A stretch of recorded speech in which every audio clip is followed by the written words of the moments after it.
Welcome to Ask the Authors. I'm Carmen Valake. I'm Randy Harrington. And today we are talking about what we like to call browsers and seekers. Browsers and seekers, a different kind of mental approach to the world. That's right. And for those of you who've read our book, Evolutionaries. Great book. We happen to love it. We talk a lot about the stages of evolutionary development.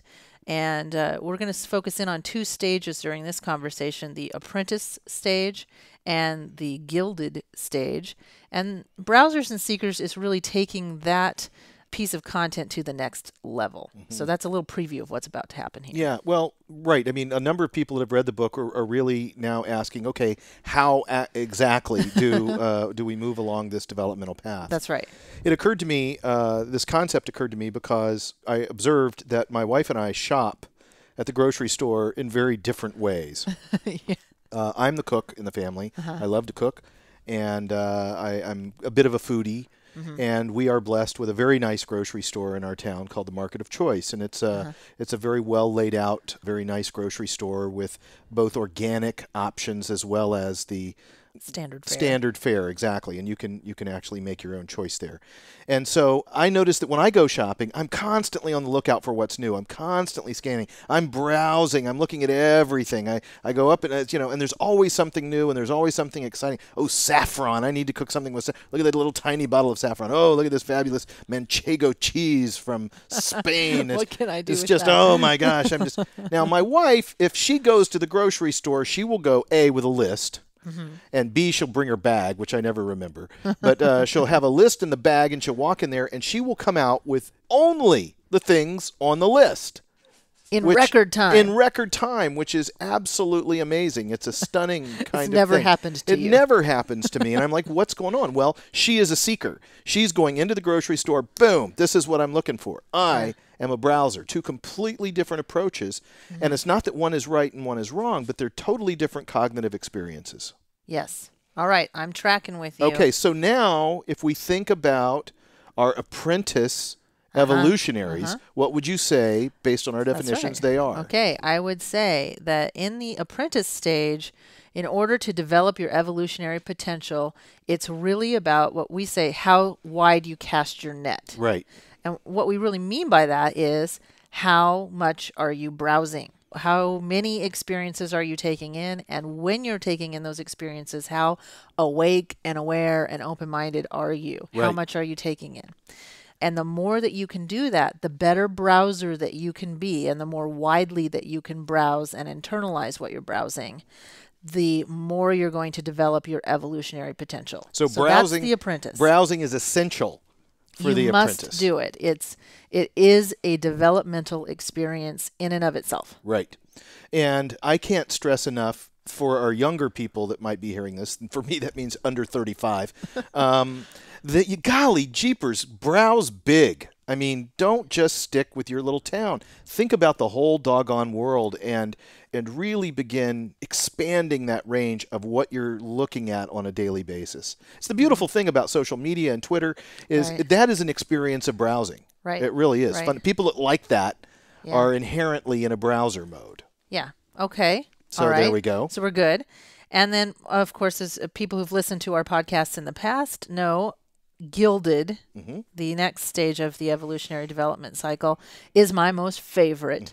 Gilded is my favorite because it's the stage at which I believe evolutionaries really begin to manifest their potential in things that happen, transformational change. They begin to truly lead it, and it's probably the stage in their evolutionary development where they do their greatest amount of their life's work. Right.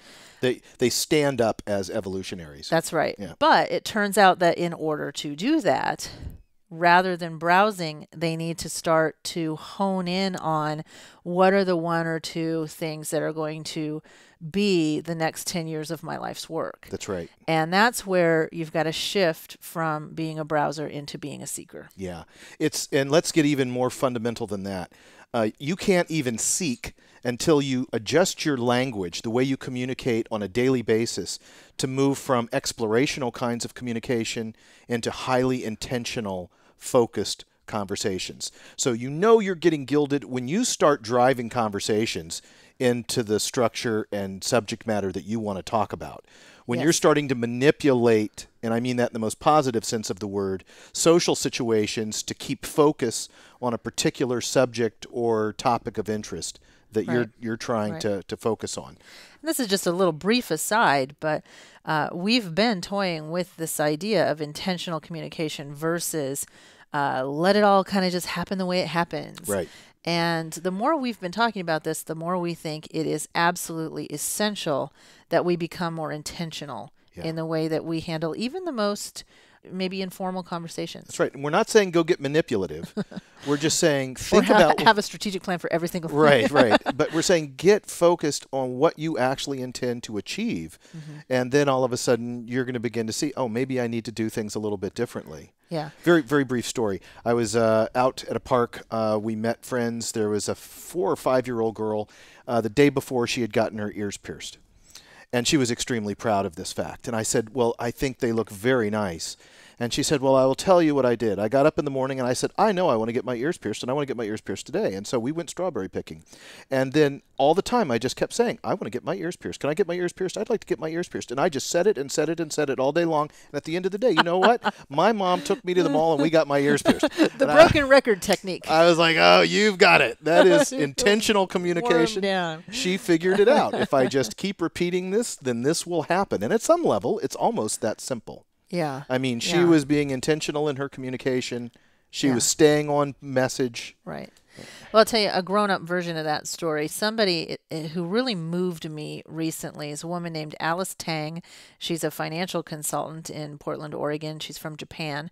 And she saw me speak at a Women in Finance seminar, and she wanted to have coffee with me. And I'm sure this happens to you all the time, but you know, when I'm in town, which is not very often, my schedule gets stacked up with all these coffee meetings. And so I just drink coffee all day.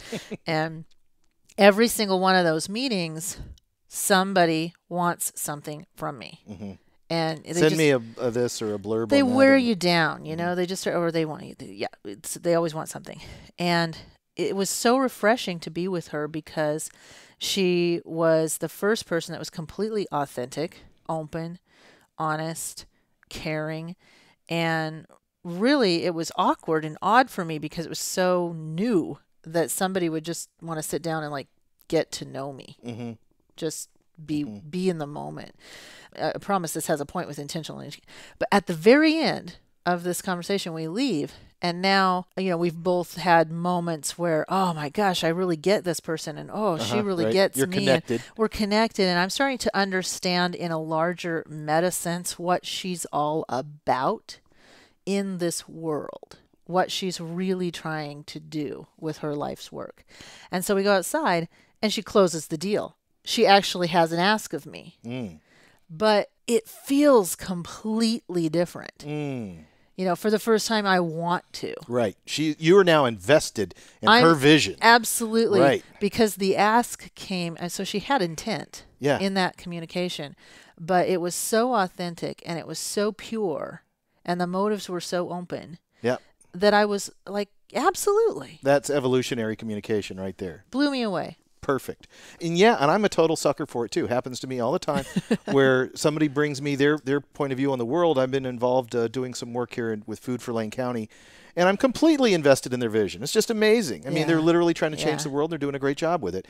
And all they had to do was just sort of tell me what the story was, and I was like, okay, I'm in. You know, how can I help? Let's roll. Yeah. But anyway, that's what we're talking about. Seekers are intentional. Right. They're focused, and they're driven relentlessly based on that vision. So does that mean a seeker shouldn't be a browser? No. It just means that you need to be conscious of these different cognitive approaches to the universe. And sometimes you need to be aware, oh, okay, I'm going to go browse here. I'm going to go just browse, and that's all I'm going to do, and that's great. Other times, boy, I really need to be on target. I need to be on task. This is what I need to go do. All right. So get out there and do it. And please join us next time on Ask the Authors.